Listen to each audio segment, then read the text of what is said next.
Hello everyone. तो notes card में आप सभी लोगों का एक बार फिर से स्वागत है और आज हम देखने वाले हैं आप लोगों का फार्मास्यूटिकल केमिस्ट्री का चैप्टर नंबर 10 जो आप लोगों का टॉपिक है analgesic and anti inflammatory agents. इसके पहले वाले लेक्चर चैप्टर नंबर 9 में हमने पढ़ा था हाइपोग्लाइसेमिक एजेंट, जिसका लिंक आप लोगों को डिस्क्रिप्शन बॉक्स में दे दिया जाएगा। आप लोग उससे प्रीवियस जो भी चैप्टर्स कंप्लीट हुए हैं आप लोग उसको जाके देख सकते हैं। तो सबसे पहले हम बात करेंगे आप लोगों का इसमें कौन कौन सा ड्रग मेंशन किया गया है। तो मॉर्फिन है, नार्कोटिक एंटागोनिस्ट, जो भी आपका ये ड्रग मेंशन किया गया है यहाँ पे, ये सारे डिटेल ड्रग्स हैं जिसके बारे में हमें कंप्लीट डिस्कशन करना है आज की इस लेक्चर में। तो चलिए हम सबसे पहले स्टार्ट करते हैं आप लोगों का analgesic and anti inflammatory agents क्या होते हैं। तो analgesics are the medication that relieve the pen.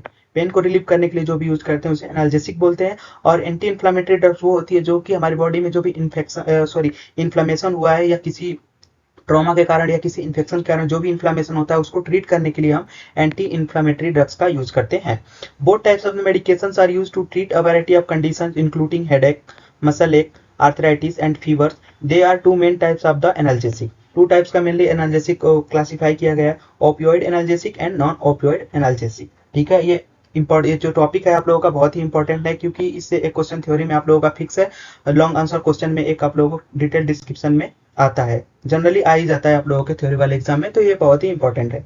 तो चलिए हम स्टार्ट करते हैं। सबसे पहले opioid analgesic such as morphine and codeine work by binding to opioid receptor in the brain and spinal cord. तो हमारी ब्रेन और स्पाइनल कार्ड में ओपियोइड रिसेप्टर्स होते हैं, जिससे जो ये ड्रग्स होती हैं ओपियोइड वाली, वो क्या है, जैसे मॉर्फिन एंड कोडीन होती है, वो डायरेक्ट हमारे रिसेप्टर से बाइंड हो जाती है और ब्लॉक कर देती है transmission of the pain signal to the brain. जो भी हमारा पेन का सिग्नल होता है या जो भी पेन कंडीशंस होती है उसको क्या कहते हैं, उसके सिग्नल्स को होता है ब्लॉक कर देते हैं, जिससे ब्रेन को कोई स्टिमुलस नहीं मिलता है, जिससे क्या होता है हमें क्या होता है, रिलैक्स महसूस होता है। नेक्स्ट बात करेंगे non opioid analgesic such as acetaminophen and ibuprofen work by different mechanism. तो एसिटामिनोफेन में देखा जाए तो by blocking the production of prostaglandin. तो प्रोस्टाग्लैंडिन होता है एक ऐसा एक केमिकल मॉलिक्यूल होता है जो हमारी बॉडी में क्या होता है, पेन को प्रोड्यूस करने के लिए बहुत ही इंपॉर्टेंट, मतलब पेन हमारी बॉडी में मेनली प्रोस्टाग्लैंडिन के थ्रू ही होता है। तो उस कंडीशन को क्या करता है, ये ब्लॉक करता है एसिड अमीनोफेन। आप लोग जैसे आप लोग देखा पैरासीटामोल, तो एसिटामिनोफेन पैरासीटामोल को ही बोलते हैं। तो प्रोस्टाग्लैंडिन का जो सिक्रीशन है या जो भी उसका स्राव होता है उसको रोक देता है, जिससे कि जो भी पेन कंडीशन होती है वो रिलीव हो जाती है। Which are the chemical that cause inflammation and pain, जैसा कि हमने आप लोगों को बताया। Next ibuprofen and other NSAIDs यानी कि non steroidal anti inflammatory drugs कौन कौन सी है, work by blocking the enzyme cyclooxygenase, यानी कॉक्स जो होता है, यानी कि एक एंजाइम होता है जिसको क्या करता है, जिसके सिक्रीशन को क्या करता है, ये ब्लॉक कर देता है। जिससे क्या होता है, जो कि ये एंजाइम जो होता है प्रोस्टाग्लैंडिन के प्रोडक्शन में हेल्प करता है। तो अगर ये इस एंजाइम को अगर प्रोडक्शन में अगर हम रोक देते हैं, जिससे प्रोस्टाग्लैंडिन फॉर्मेशन नहीं होगा, तो पेन की जो पेन कंडीशन है वो भी क्या होती है, रिलीफ हो जाती है। तो ये दो मैकेनिज्म है आप लोगों का, या तो साइक्लोऑक्सीजिनेज को ब्लॉक कर दे या डायरेक्ट प्रोस्टाग्लैंडिन का जो प्रोडक्शन है बाई अदर मैकेनिज्म से उसको ब्लॉक कर दे। तो ये दोनों कंडीशन नॉन ओपियोइड एनाल्जेसिक में आती है। तो अब हम बात करेंगे one by one. We are discussed about the all the drugs which are mentioned in your syllabus. तो फर्स्ट ड्रग्स मॉर्फिन एनालॉग्स, यानी मॉर्फिन के कौन कौन से कंपाउंड है। तो morphine analogue also known as morphine derivative are the morphine like compounds are the chemical compounds that is structurally similar to the morphine are naturally occurring opioid alkaloid derived from the opium poppy plant। तो जो opium Poppy plant होता है उससे जो opium Poppy जो उसका fruit होता है उसके लेटेक्स से जो भी पार्ट निकलता है उसमें क्या होता है, मेनली केमिकल कंस्टिट्यूट होता है मॉर्फिन। ठीक है, तो उसको हम यूज करते हैं पेन को ट्रीट करने के लिए। These analogues are synthesised in laboratory and may have the similar pharmacological effect to the morphine are exhibit altered property such as increase potency और मॉडिफाई साइड इफेक्ट प्रोफाइल। तो direct जो भी हमें chemical accident मिला है opium Poppy plant से, या तो हम डायरेक्ट उसका यूज करेंगे तो हो सकता है वो साइड इफेक्ट भी कॉज कर सकता है, या उसका इफेक्ट जो होगा वो स्लो होगा। तो उस कंडीशन को मॉडिफाई करने के लिए, उसके एक्शन को फास्ट करने के लिए या उसके साइड इफेक्ट को कम करने के लिए हम इसको लेबोरेटरी में सिंथेसाइज कराते हैं और उसके बाद हम इसका यूज करते हैं। मॉर्फिन एनालॉग्स के एग्जांपल कौन कौन से, तो हाइड्रोमॉर्फोन। This analog is more potent than the morphine and has a shorter duration of the action. It is commonly used in the medical settings for the relief of the severe pain। बस severe pain को control करने के लिए हाइड्रोमॉर्फोन को हम use करते हैं। अगर डायरेक्ट आप मॉर्फिन लेते हो तो उससे ये जो सीवियर कंडीशन है वो ट्रीट नहीं हो पाएगी, यानी उससे रिलीफ नहीं मिल पाएगा। तो उस कंडीशन को ट्रीट करने के लिए हम हाइड्रोमॉर्फोन का हम यूज करते हैं। नेक्स्ट जो डेरिवेटिव है वो oxycodone, another potent morphine analogs used for the management of the moderate to severe pain। It is available in the various formulation including immediate release and extended release formulation। ठीक है, तो इस type के formulation में market में available है। Fentanyl, a highly potent synthetic opioid that is much more potent than morphine It is often used to anesthesia and for the management of the severe pain such as the cancer patient. तो cancer condition में आप लोगों को पता है बहुत ज़्यादा ही बहुत पेनफुल कंडीशंस होती है, तो उसको ट्रीट करने में फेंटानाइल का यूज करते हैं। Methadone although structurally distinct from the morphine, methadone is considered the morphine analog due to its similar pharmacological effect। तो इसका स्ट्रक्चरली देखा जाए तो ये सिमिलर तो नहीं होता है, लेकिन जो फार्माकोलॉजिकल इफेक्ट होता है वो सेम मॉर्फिन की तरह होता है, इसलिए इसको हम डेरिवेटिव्स कंसीडर करते हैं। It is primary use to treatment of the opioid addiction and as long acting analgesic के रूप में हम इसका यूज करते हैं मेथाडोन को। तो इस हिसाब से आप लोगों का एक एमसी क्वेश्चन भी आ सकता है कि बताइए आप लोग मॉर्फिन एनालॉग्स कौन कौन से, तो हाइड्रोमॉर्फोन, ऑक्सीकोडोन, फेंटानाइल एंड मेथाडोन, ये चार आप लोगों के क्या है मॉर्फिन डेरिवेटिव या मॉर्फिन एनालॉग्स है जो मॉर्फिन की जगह हम इसका यूज कर सकते हैं। जिसमें हाइड्रोमॉर्फोन जो आप लोगों का था वो लेस एक्टिव मींस क्या होता है, शॉर्ट टाइम ड्यूरेशन के लिए होता है, और मेथाडोन जो होता है वो लॉन्ग एक्टिंग एनाल्जेसिक के रूप में यूज करते हैं। तो ये जो छोटे छोटे पॉइंट है, छोटे छोटे जो क्लासिफिकेशन है, वो आप लोगों को याद रखने पड़ेंगे, क्योंकि आप लोगों का जो डीपीई का एग्जाम होने वाला है ना, उसमें ये सारे क्वेश्चन आ सकते हैं। इसलिए आप लोगों को ये चीज़ें थोड़ी ध्यान रखनी पड़ेगी। इसीलिए मैं आप लोगों को बार बार बोलता हूँ कि आप लोग अपना नोट्स खुद बनाइए। खुद बनाएंगे तो आप लोगों को कुछ चीज़ें जब आप बनाओगे उस टाइम आप लोगों को कुछ चीज़ें याद रहेगी, जिस टाइम आप और नेक्स्ट टाइम आप जब पढ़ने जाओगे तो तुरंत याद रहेगी। और एग्जाम में अगर मान लो आप बाई चांस भूल जाते हो, जब भी आप एग्जाम में लिखने के लिए बैठोगे ना, तो उस टाइम कुछ कुछ चीज़ें जो होती है याद आ जाती है, और खास करके जब आप लोगों का एमसीक्यू एग्जाम है तो उसमें याद आ ही जाता है। ठीक है, तो नेक्स्ट हम आप लोगों का बात करेंगे नार्कोटिक एंटागोनिस्ट के बारे में। Narcotic antagonists, also known as opioid antagonists, are the class of the drug that block or reverse the effect of the opioid or opioid receptor in the body। तो जो opioid कंडीशन के कारण जो भी हमारे बॉडी में effect आया है उसकी कंडीशन को ट्रीट करने के लिए, उसको कम करने के लिए नार्कोटिक एंटागोनिस्ट का यूज करते हैं। Opioid receptor are the primarily found in the central nervous system and play a crucial role in the mediating the analgesic, pain relieving, sedative and euphoric effect of the opioids. Example include the nalmefene. Nalmefene is the narcotic antagonist that acts as a selective antagonist at opioid receptor. It is primarily used for the reversal of opioid overdose and management of the opioid induced side effect। तो क्या होता है opioids, तो हमने pen को treat करने के लिए यूज किया, यानी कि एनाल्जेसिक रूप में, सेडेटिव रूप में या यूफोर्बिक इफेक्ट हुआ, लेकिन अगर ज्यादा हो गया, ओवरडोज होगा, तो उसको कैसे कम करेंगे, तो उस कंडीशन में नालमेफिन हम यूज करेंगे, जिससे कि जो ओपियोइड कंडीशन का जो भी ओवरडोजिंग हुआ है वो उससे ट्रीट हो जाए। तो नालमेफिन आप लोग याद रखोगे। Next, naltrexone, it is the another narcotic antagonist used to treat the opioid dependency and alcohol dependency. तो आप लोगों को पता है एल्कोहल क्या होता है और ओपियोइड जो होता है, दोनों एडिक्शन कॉज कर जाते हैं। उस कंडीशन को ट्रीट करने के लिए नालट्रेक्सोन का हम यूज करते हैं। It can be administered orally as a tablet, extend release injection के रूप में भी यूज करते हैं। It's bind to the opioid receptor, blocking the euphoric and the reinforcing effect of the opioid and reducing the craving. तो जैसे कि opioid आप ज्यादातर ले रहे हैं, आप रेगुलर बेसिस पे आप ओपियोइड कंज्यूम कर रहे हैं या अल्कोहल कंज्यूम कर रहे हैं, तो वो एडिक्शन कॉज कर जाता है।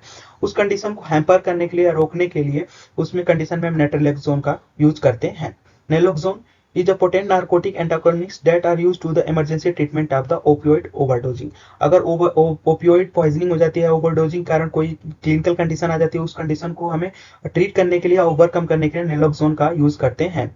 ये क्या करता है, reverse life threatening effect of the opioid, particularly respiratory depression. तो मेनली बहुत सारी कंडीशन ऐसी होती हैं जिसमें क्या होता है, जब भी आप लोगों का क्लिनिकल कंडीशन आता है तो हमारा रेस्पिरेटरी सिस्टम होता है सबसे पहले ब्लॉक होता है या सबसे पहले इफेक्ट होता है उस पर सबसे पहले, तो उस कंडीशन को ट्रीट करने का नेलोक्सोन का हम यूज करेंगे।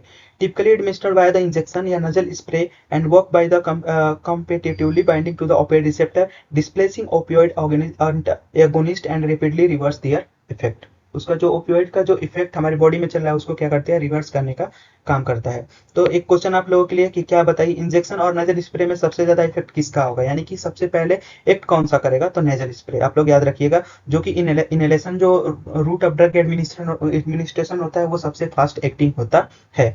ठीक है, नेक्स्ट हम बात करेंगे आप लोगों को non steroidal anti inflammatory agents NSAIDs के बारे में, जो कॉमनली इस समय बहुत ही ज्यादा यूज किया जा रहा है। ठीक है, और इंपॉर्टेंट भी है, एग्जाम में पूछा जाता है, डायरेक्ट एनसैड्स के बारे में लिखने के लिए आता है आप लोगों का, और लॉन्ग आंसर टाइप क्वेश्चन में जनरली पूछ लिया जाता है। तो ये क्या कौन सी ड्रग होती है, यूज करते हैं, reduce pain, inflammation and fever को रिड्यूस करने के लिए यूज करते हैं। It is work by inhibiting the production of the certain chemical called the prostaglandins, which are responsible for the triggering pain, inflammation and fever responses.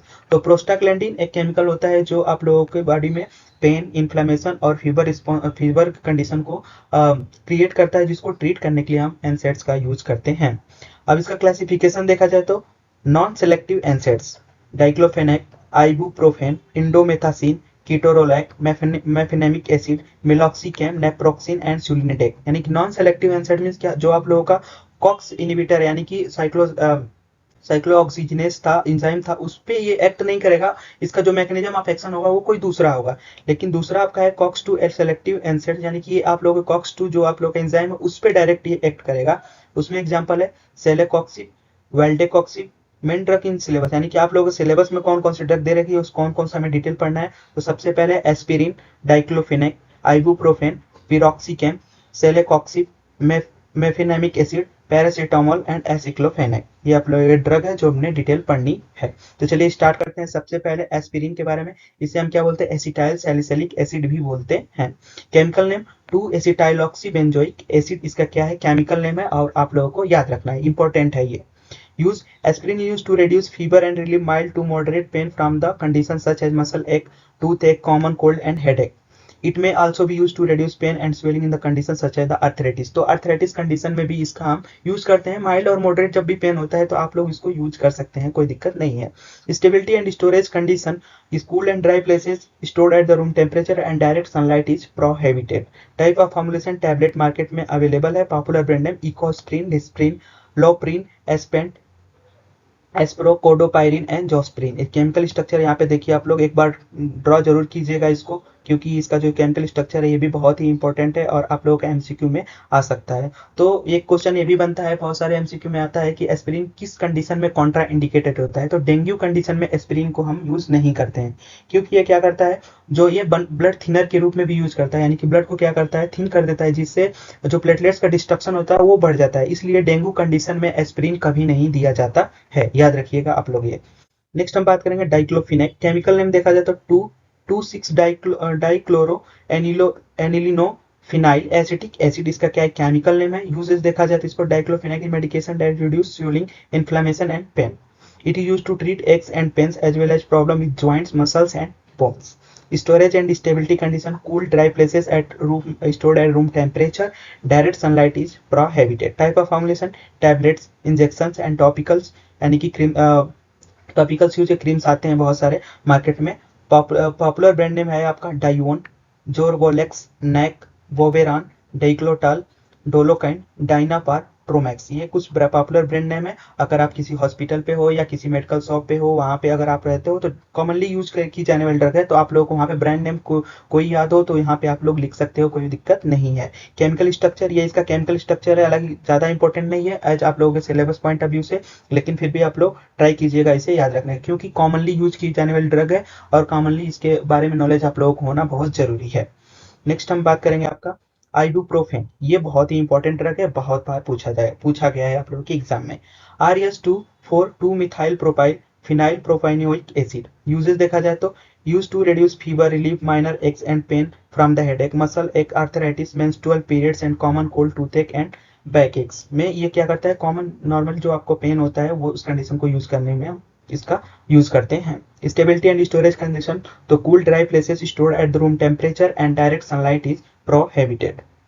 Type of formulation tablet, capsule, eye drops, क्या है market में available है। Popular brand name Adol, Midol, Novigan, Brufen, Icparil, Imflam, Ibrumac, Topalon. ये इसका क्या है popular brand name है। Chemical structure आप लोग इसका देख सकते हैं और इसको एक बार ड्रॉ जरूर कीजिएगा, क्योंकि ये भी बहुत ही इंपॉर्टेंट ड्रग है, बहुत ही इंपॉर्टेंट ड्रग है। इसमें आइबुप्रोफेन और आप लोगों का जो पहला ड्रग था एस्पिरिन, ये दोनों ड्रग बार बार पूछे जाते हैं, यानी कि नेम, पर्टिकुलर नेम देके इसको पूछ लिया जाता है एग्जाम में कि इस ड्रग के बारे में आप लोग डिटेल डिस्क्रिप्शन दीजिए, तो ये इंपॉर्टेंट ड्रग है। नेक्स्ट हम बात करेंगे piroxicam, 4 hydroxy 2 methyl and 2 pyridinyl, 2H12 benzothiazine, 3 carboxamide, 1,1 dioxide. Uses देखा जाए तो treat pain, help in relieving symptoms like arthritis में इसका कॉमन यूज किया जाता है अर्थराइटिस कंडीशन में। Osteo arthritis, rheumatoid arthritis condition होती है उसमें कॉमनली यूज किया जाता है piroxicam. Inflammation, swelling, stiffness and joint pain जो भी होता है उसमें पिरोक्सिकेम का बहुत ही कॉमन यूज करते हैं। और इसमें मॉडर्न प्रैक्टिस में अगर देखा जाए ना तो पिरोक्सिकेम का जो यूज होता है मेनली ऑस्टियोराइटिस और रूमेटॉइड अर्थराइटिस कंडीशन में बहुत ही मेजर यूज किया जाता है। Stability and storage condition, cool and dry places at room temperature, direct sunlight is prohibited. Type of formulation, tablet and capsule market में अवेलेबल है। पॉपुलर ब्रांड ने फेल्डेन, डोलोनेक्स, सुगानड्रिल, डोलोफोर्स, मोबिकैम, पिरोक्सीटास, पिरोक्स and डोलकैम, ये इसका क्या है, कुछ पॉपुलर ब्रांड नेम है। नेक्स्ट आप लोगों का है celecoxib, 4 methyl phenyl 3 trifluoromethyl pyrazole 1 yl benzene sulfonamide. इसका यूज देखा जाए तो वही माइल्ड एंड मॉडरेट पेन को कंडीशन को ट्रीट करने के लिए यूज करते हैं in the arthritis condition. It also use to treat the migraines condition को भी, यानी कि मेंटल डिसऑर्डर्स को भी यूज करते हैं, यानी कि ट्रीट करने के लिए इसका यूज करते हैं। It's help to relieve headache, pain and other migraine symptoms including nausea, sensitivity to the light and sound. ये कंडीशन होती है, इसमें भी सेलेकॉक्सिब का हम यूज करते हैं। Stability and storage condition, cool and dry places, store at room temperature, direct sunlight is prohibited. Type of formulation, tablet and capsule. Popular brand name Celebrex, Cobix, Revibra, Celedol, Celetop, special, Shelip, Sayonara, Ishel, ये इसका क्या है, कुछ popular brand name. बहुत ज्यादा important तो drug नहीं है, लेकिन एज एग्जाम्पल आप लोग एटलीस्ट याद रखिएगा। नेक्स्ट हम बात करेंगे मेफेनेमिक एसिड। ये थोड़ा इंपॉर्टेंट ड्रग है क्योंकि कॉमनली यूज किया जाता है इसको। Chemical name 2,2,3 dimethyl phenyl amino benzoic acid. Uses देखा जाता है इसको माइल्ड एंड मॉडरेट पेन को ट्रीट करने के लिए यूज किया जाता है during the menstrual pain. Menstrual condition में जब पेन होता है तो उस कंडीशन में मेफेनेमिक एसिड का यूज ज़्यादा किया जाता है। और ज़्यादातर गर्ल्स लोगों को ज़्यादातर ये मेफेनेमिक एसिड के बारे में पता होता है। मेफ्टॉल स्पर्स लगभग सबको पता होता है कि मेंस्ट्रुअल कंडीशन जब आती है तो उस टाइम मेफेनेमिक एसिड के रूप में मेफ्टॉल स्पर्स यूज ज़्यादा जनरली लोग करते हैं। It works by the stopping the body's production of the substance that cause pain, fever and inflammation, यानी कि प्रोस्टाग्लैंडिन जो होता कंडीशन होता है उसको क्या करता है, उसके सिक्रेशन को ये क्या करता है, लोअर डाउन कर देता है, जिससे जो भी पेन कंडीशन है वो रिलीफ हो जाती है। Stability and storage condition, it should be kept in the cool and dry places and stored at the room temperature. Direct sunlight is prohibited. Type of formulation, tablet and capsule. Popular brand name Ponstel, Meftol, Mefkind, Mefast, Midol, Maxi, Meflub, Pontex, Elmefcam, Mefprex। तो यहाँ पे इसका क्या है, कुछ popular brand name है।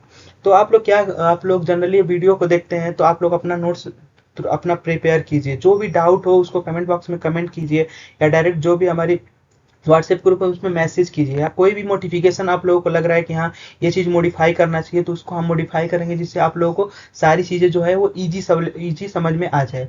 तो आप लोग अपना जो भी आप लोगों का ओपिनियन है उसको आप दीजिए, अब कमेंट बॉक्स में कमेंट करके दीजिए, चाहे जैसे भी अपना ओपिनियन हमें दीजिए कि हम उसको क्या करें, मॉडिफाई कर सकें, जिससे ईजी हो सके, आज आगे आप लोगों को स्टडी करना ईजी हो सके।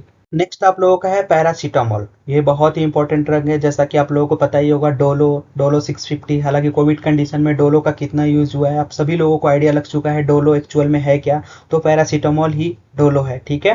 तो इसका केमिकल नेम देखते हैं, N4 हाइड्रोक्सीफिनाइल एसिटामाइड। ये इसका क्या है chemical name, N4 hydroxyphenyl acetamide, ये इसका क्या है केमिकल नेम। बहुत ही इंपॉर्टेंट है, बहुत बार एग्जाम में पूछा गया है, और यहाँ पे आप लोगों का केमिकल स्ट्रक्चर भी दिया गया है, इसको आप लोग ड्रॉ कर लीजिएगा। हालांकि मैंने बताया ना 3 ड्रग्स हैं, बहुत इंपॉर्टेंट है, एस्पिरिन, आइबोप्रोफेन एंड पैरासीटामोल।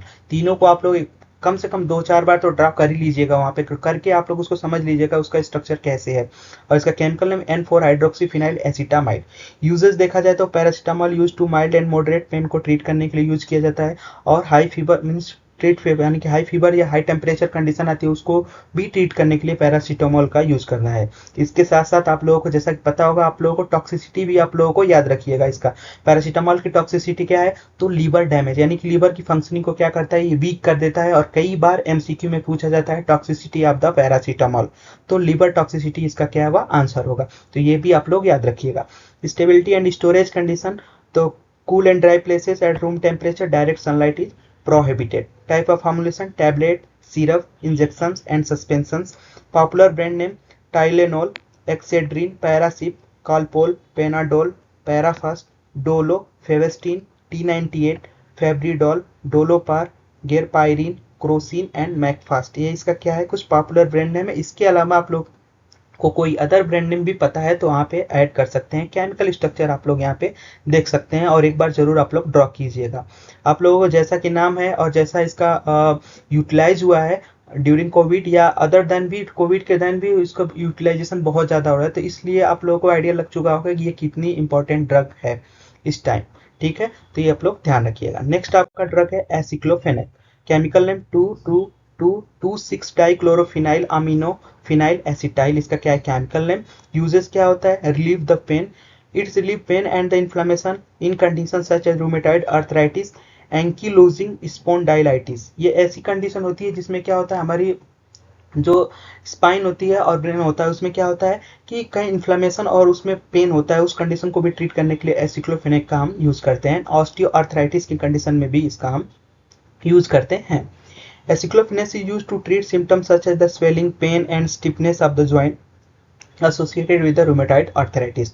तो रूमेटॉइड अर्थराइटिस में भी इसका बहुत ही कॉमन यूज किया जाता है और इस सिनेरियो में ये मोस्ट इफेक्टिव और इसका साइड इफेक्ट बहुत लेस है और इसलिए इसका सिनेरियो में बहुत ज़्यादा ही यूज किया जा रहा है। स्टेबिलिटी एंड स्टोरेज कंडीशन देखा जाए तो cool and dry places, store at room temperature, direct sunlight is prohibited. Type of formulation tablet, injection and syrup market में क्या है अवेलेबल है। Popular brand name Zerodol, Dolokine, Aceclo, Topnac, Dolovin, Mahanac, Acemiz, Acenex, Arof, Hifenac and Powernac. ये इसके क्या है popular brand name. इसके अलावा अगर आप लोगों को कोई भी पॉपुलर नेम या पॉपुलर ब्रांड नेम पता है तो आप लोग यहाँ पे उसको ऐड कर दीजिएगा। इस तरह से आप लोगों का जो चैप्टर नंबर 10 है यहाँ पे कंप्लीट होता हुआ, जो भी यहाँ पे ड्रग्स मेंशन की गई थी analgesic and anti inflammatory drugs में, उसके बारे में हमने डिटेल डिस्कशन कर लिया। आप लोगों को जैसा हमने इंपॉर्टेंट बता दिया है कि एस्पिरिन और आइबुप्रोफेन एंड पैरासीटामोल, 3 ड्रग क्या है बहुत इंपॉर्टेंट है। इसके जो भी स्ट्रक्चर है आप लोग एक बार रफ बुक में ड्रॉ कीजिए। इसके केमिकल नेम भी बहुत ही स्मॉल है, उसको भी याद रखिए क्योंकि एमसीक्यू यहाँ पे बनेंगे। एज वेल एज आप लोगों के जो थियरी पेपर है उसमें भी इसके क्वेश्चन डायरेक्ट नेम करके आते हैं कि पैरासीटामोल को डिस्क्राइब करो या एस्पिरिन को डिस्क्राइब करो, तो ये क्वेश्चन बहुत ही इंपॉर्टेंट होते हैं। तो यहाँ तक आप लोगों का चैप्टर नंबर 10 कंप्लीट हुआ। नेक्स्ट लेक्चर में आप लोगों का हम चैप्टर नंबर 11 कंटिन्यू करेंगे, जिसको हमने प्रॉपरली हमने उसको पार्ट वाइज डिवाइड किया है, जिसकी इन्फॉर्मेशन आप लोगों को हमारे वेबसाइट पे या हमारे यूट्यूब चैनल पे आपको मिल जाएगी। तो हमसे जुड़े रहिए और जो भी आप लोगों के डाउट है या जो भी आप लोग कोई मॉडिफिकेशन या कोई ओपिनियन आप लोगों का है तो उसको आप हमारे व्हाट्सएप ग्रुप, टेलीग्राम ग्रुप में या तो आप लोग कमेंट बॉक्स में हमसे शेयर कीजिए, जिसको हम लोग उसको मॉडिफाई कर सकें, जिससे आप लोगों की स्टडी क्या हो, ईजी से ईजी हो सके। ठीक है फ्रेंड्स, यहाँ तक आज के लिए ही। Thank you to all of you.